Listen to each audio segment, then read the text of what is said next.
Good evening, TikTok. This is my gym fit tonight, revisiting last night's conversation about March Madness and basketball. When I was growing up, I was one of seven, had four brothers and two sisters. Needless to say, my sisters were total tomboys growing up. The cool thing was that we had enough people for full on basketball games.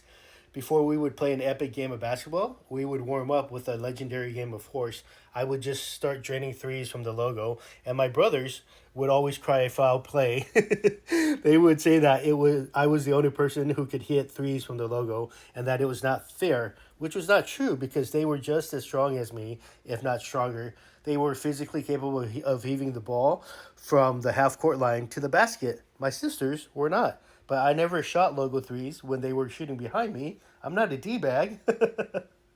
Which actually brings me to a controversial topic: transgender peeps playing women's sports. In my opinion, a transgender person should play in the league they were assigned at birth. I mean, if Kevin Durant played in the WNBA, he would score like 252 points a game.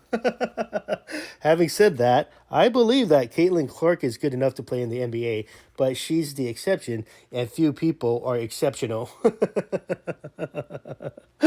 Oh, anyways, eventually the strength gap will probably close with genetic engineering and Darwinism to the point where men and women can play a game of beat ball competitively together. But until that day comes, and that day may never come, we should, keep things fair. My watch is M. Johannesson. Everything else is Under Armour.